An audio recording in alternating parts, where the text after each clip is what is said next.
Universo Paradoxo. Aqui, a verdade nunca será enterrada. Aqui, o oculto é revelado.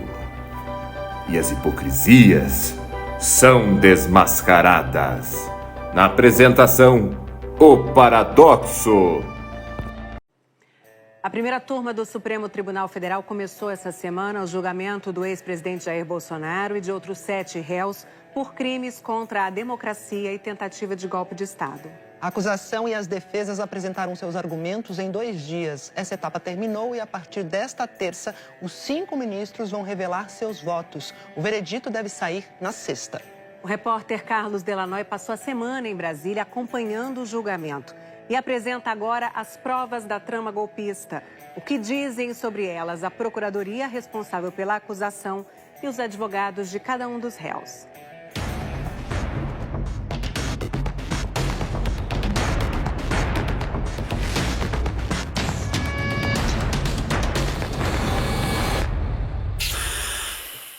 Pela primeira vez na história, a justiça brasileira levou um ex-presidente ao banco dos réus por tentativa de golpe de Estado.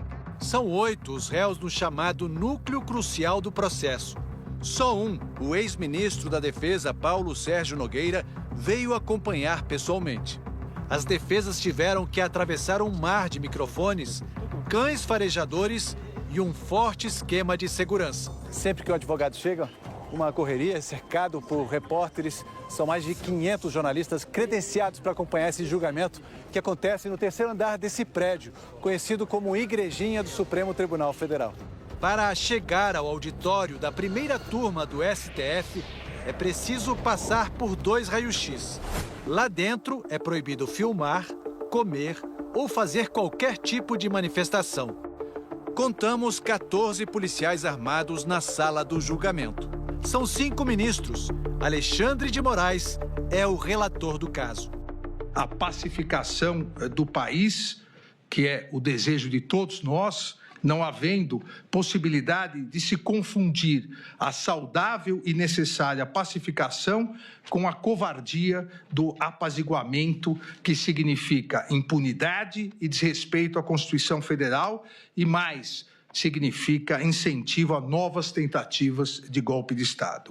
O Procurador-Geral da República levou 1 hora e 8 minutos para apresentar a denúncia. Os atos que compõem o panorama espantoso e tenebroso da denúncia são fenômenos de atentado com relevância criminal contra as instituições democráticas. Nessa primeira semana de julgamento, o Procurador-Geral da República e os advogados dos réus apresentaram suas alegações. A acusação apontou 5 crimes: organização criminosa armada, tentativa de abolição violenta do Estado Democrático de Direito, golpe de Estado, dano qualificado contra o patrimônio da União e deterioração de patrimônio tombado. As condenações podem passar de 40 anos de prisão. As defesas afirmaram que os réus são inocentes. Um confronto de versões que vai marcar a história do Brasil. Para Paulo Gonet, o plano tinha 3 etapas: desacreditar as urnas eletrônicas e gerar caos social para justificar decretos que instituíssem um estado de exceção. A partir daí, seria possível prolongar o mandato de Jair Bolsonaro, mesmo se ele fosse derrotado em 2022. Segundo a PGR, os atos golpistas começaram em meados de 2021, com lives já retiradas do ar pela Justiça, em que Bolsonaro atacava o sistema de votação sem apresentar provas. Dizer que o crime de abolição do Estado de Direito começou numa live sem violência é subverter o próprio Código Penal. No dia da independência em São Paulo, o então presidente afirmou que não cumpriria decisões judiciais do ministro Alexandre de Moraes, que na época comandava o Tribunal Superior Eleitoral.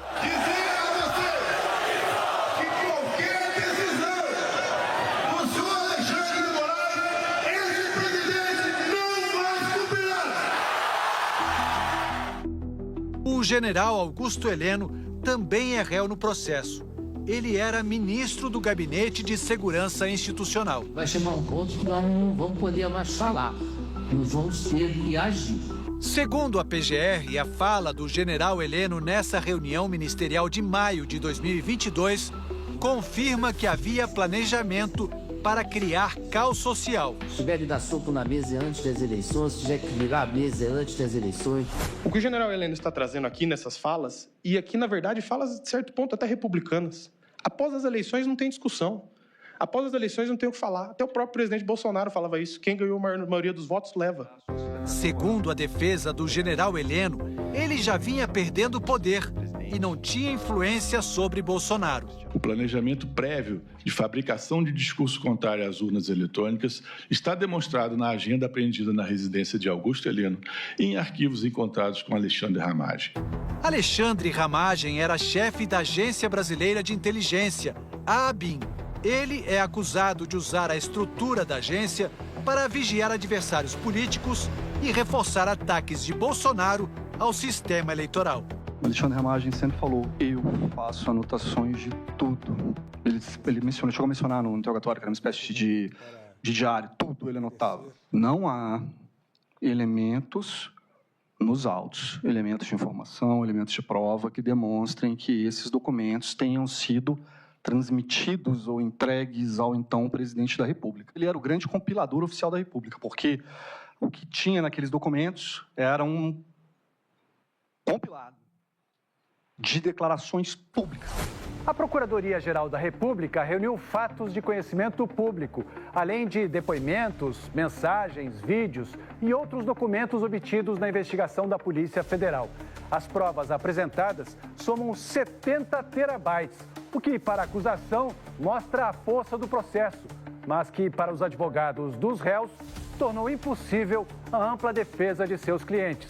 Só para ter uma ideia, se essa quantidade de dados fosse impressa, a pilha de folhas de papel seria equivalente a 4 viagens de ida e volta entre o Rio de Janeiro e São Paulo. A denúncia não se baseou em conjecturas ou suposições frágeis. Os próprios integrantes da organização criminosa fizeram questão de documentar quase todas as fases da empreitada. Entre os fatos públicos está a reunião que Bolsonaro convocou em julho de 2022 para denunciar a embaixadores supostas fraudes sem provas nas urnas eletrônicas. No Brasil não tem como acompanhar a apuração. Eu não sei o que vem fazer os observadores de fora aqui. Vão fazer o quê? Vão observar o quê? Chegou o primeiro turno das eleições e o tenente-coronel Mauro Cid, então ajudante de ordens de Bolsonaro, que depois virou delator do esquema, respondeu mensagem de outro militar, confirmando que nada de errado tinha sido encontrado nas urnas eletrônicas. Conseguiram plotar? Nada, nenhum indício de fraude. Mauro Cid jamais elaborou, compartilhou e citou qualquer conteúdo golpista, que não há sequer uma única mensagem de sua autoria, propondo, incentivando ou validando qualquer atentado contra a democracia ou contra o sistema eleitoral. No segundo turno, a Polícia Rodoviária Federal organizou bloqueios em estradas com foco especial no Nordeste. Agentes na Polícia Rodoviária Federal mapearam localidades em que o candidato da oposição somara a mais expressiva votação no Nordeste, com vistas a criar barreiras artificiais a que esta população conseguisse aceder aos postos de votação. Ao fim do dia, o candidato Lula estava eleito. Caminhoneiros que apoiavam Bolsonaro paralisaram estradas. Sem reconhecer a derrota, o presidente se manifestou. O pedido é rodovias. Vamos desobstruí-la para o bem da nossa nação e para que nós possamos continuar lutando por democracia e por liberdade. Os bloqueios pararam. Os acampamentos de apoiadores do candidato derrotado, não. O general Walter Braga Neto, ex-ministro-chefe da Casa Civil e da Defesa, além de candidato a vice de Bolsonaro, é mais um réu no processo. Para a Procuradoria, ele atuava para manter a expectativa de manifestantes que queriam o golpe. Vocês não percam a fé. Não, lá na frente é só o que eu posso falar para vocês agora. O delator Mauro Cid ainda revelou que houve um encontro na casa de Braga Neto para discutir os planos golpistas e que ele recebeu do general dinheiro em uma sacola de vinho para repassar a militares das forças especiais. A defesa contesta o delator e questiona por que esses episódios não foram lembrados logo nos primeiros depoimentos do acordo de delação. É um escândalo. É um escândalo ele esquecer este detalhe. Nós não estamos falando disso, de uma abotoadura, de um relógio, de um brinco. Nós estamos falando da entrega de um dinheiro para financiar um golpe de Estado. E vai se dar credibilidade a esse réu delator que mente descaradamente o tempo inteiro, que mente nessa corte, que mente perante no interrogatório. Não é possível. Meu cliente está preso com base na delação dele. Uma das provas mais importantes para a PGR é a minuta do golpe, um documento que listava supostas interferências do TSE e do STF no processo eleitoral. Previa a realização de novas eleições e a prisão de ministros do Supremo. São as diretrizes para a criação de um gabinete institucional de gestão de crise, formado em sua grande maioria por militares. E o chamado gabinete de crise governaria o país até a realização de novas eleições, mas sem data para acontecer. Uma das versões da minuta foi encontrada na casa de Anderson Torres, ex-ministro da Justiça e também réu no processo. A defesa sustenta, desde o início, que essa minuta estava circulando na internet e vinha sendo distribuída desde dezembro de 22, muito antes de ser encontrado na residência de Anderson Torres. É a minuta do Google. Ele não participou de reunião golpistas, não participou de qualquer ilação ou movimento antidemocrático. Outra prova destacada pela Procuradoria-Geral é o plano Punhal Verde e Amarelo, que planejava o assassinato do presidente eleito Lula, seu vice, Geraldo Alckmin, e do ministro do STF, Alexandre de Moraes. A investigação da Polícia Federal identificou codinomes usados pelos acusados. Jeca, segundo a PF, seria o candidato Lula, porque sua eliminação abalaria toda a chapa vencedora. A PF acredita que Joca seria o candidato a vice, Geraldo Alckmin. Para isso, se baseou em mensagens que diziam: considerando a inviabilidade do 01 eleito por questão de saúde, a neutralização de Joca extinguiria a chapa vencedora. Quanto ao ministro Moraes, a polícia encontrou levantamentos feitos pelos acusados sobre sua estrutura de segurança. Além disso, a geolocalização dos celulares de militares envolvidos com o plano mostra que eles rondavam o endereço e acompanhavam o itinerário de Alexandre de Moraes. A Polícia Federal encontrou uma troca de mensagens entre militares prontos para agir contra o ministro. Um integrante do grupo escreve: "Tô perto da posição. Vai cancelar o jogo?" Segundo a PF, o homem que estava no comando da ação dá a ordem: abortar. Segundo a investigação, o golpe só não foi adiante porque os comandantes da Aeronáutica e do Exército não concordaram com o plano golpista em 2 ocasiões no mês de dezembro. Entre uma reunião e outra, Bolsonaro interrompeu um silêncio de 37 dias, sem reconhecer o resultado das urnas, para se manifestar em frente a apoiadores. As Forças Armadas são o último obstáculo para o socialismo. As Forças Armadas, tenho certeza, estão unidas. As Forças Armadas devem, assim como eu, lealdade ao nosso povo. A segunda reunião foi na véspera da tentativa de assassinato de Alexandre de Moraes e, segundo a PGR, foi convocada pelo então ministro da Defesa, general Paulo Sérgio Nogueira. Basicamente, fixava-se que o então presidente da República prosseguiria à frente do governo do país e se impediria a posse e o exercício do cargo pelo candidato que a população escolheu. Durante a defesa do general Paulo Sérgio Nogueira, seu advogado fez uma acusação ao ex-presidente Bolsonaro. O general Paulo Sérgio atuou para demover o presidente de incursar, de caminhar por qualquer medida de exceção.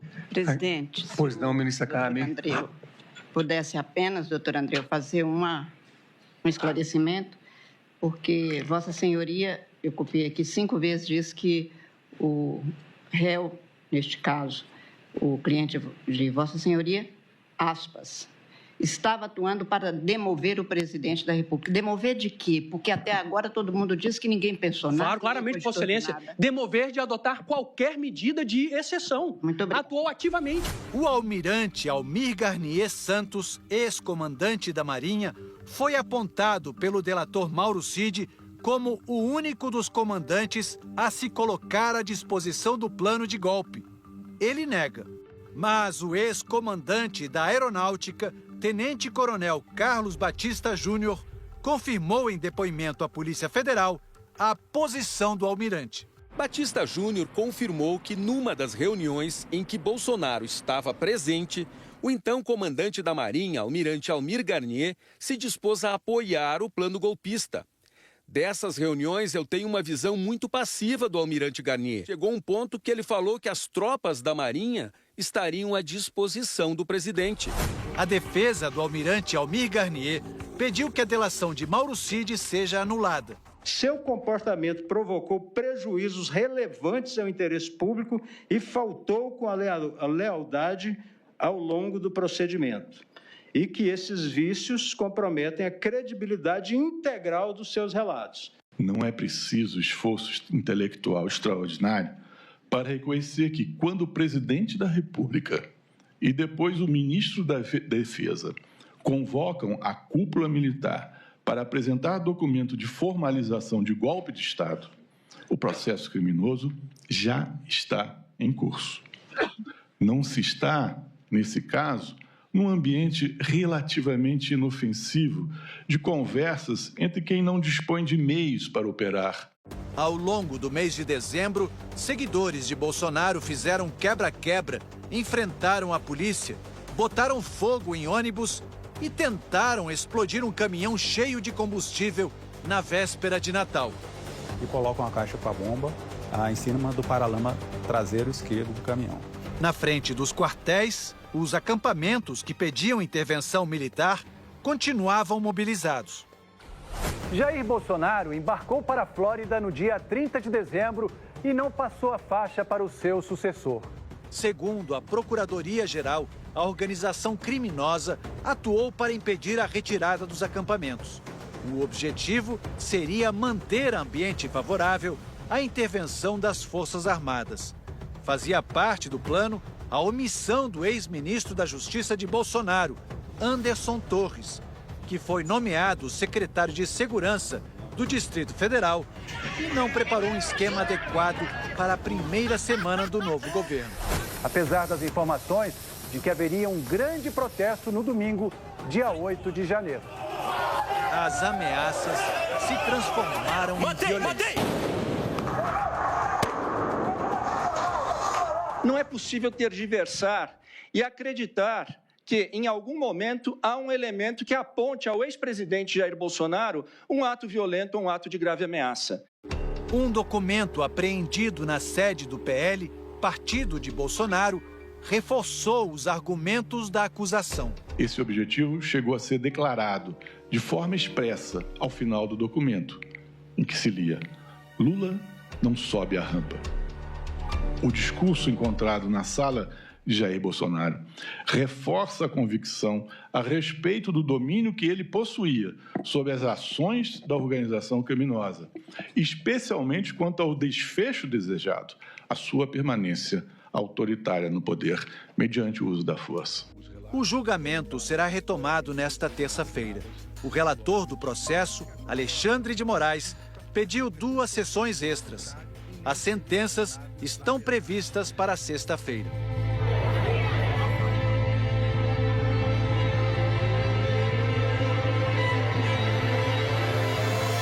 Fala galera, tudo certo?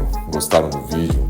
Se você tá a fim de receber mais conteúdos como esse, compartilha com seus amigos aí, se inscreve no nosso canal, ativa o sininho aí para você receber as notificações das novidades aí do canal e se inscreve aí. Tamo junto galera, é nóis!